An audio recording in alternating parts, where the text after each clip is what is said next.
Hello kayo dyan mga friends. So update lang po to doon sa nakagat nating area of responsibility na dumugo na pumunta nga ako doon sa clinic. So nalaman ko na yung aking kagat is category 2.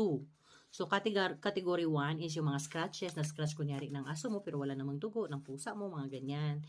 Pero wala namang dugo. Sa akin naman category 2 siya.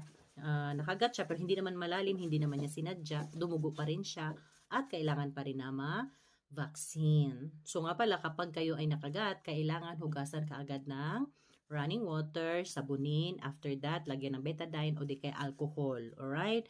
Mas maganda kung maligamgam na tubig. Yun, sa pagpunta ko doon, akala ko mahal ang babayaran sa anti-rabies. Buti na lamang kasi malapit lang din kami dito sa public hospital. So, pumunta na ako sa OPD outpatient department at ang bayad po is 300. All in all na binayaran ko is 300 pesos. Actually, ang anti-rabies is 250 plus package na something 50 pesos for the medicine. Dapat may babayaran pa ako na 50 pesos for anti-tetano pero allergy ako doon kaya hindi na ako tinurukan.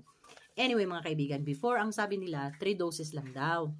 You know, within the quarantine period, kumbaga. Pero dahil I don't know, ngayon basta 4 doses na siya. So every session, magbabayad ako ng 300 pesos.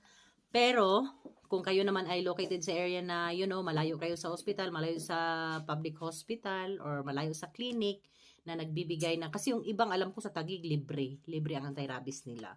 Kapag nagpunta kayo sa private, mahal po ang bayad sa anti-rabies. Ngayon, kung kayo po ay nakagat, yun po ang sabi natin, kailangan pumunta kaagad sa clinic para hindi tayo matulad doon sa mga napanood natin ngayon na napakarami na naman. So, ayun lang mga friends. Remember, prevention is better than cure. Kapag nakagat, agad-agad pumunta sa clinic and make sure to follow your schedule sa doses. Para sure na sure, no? Kasi mahirap na maulol. Yun lang po. Bye!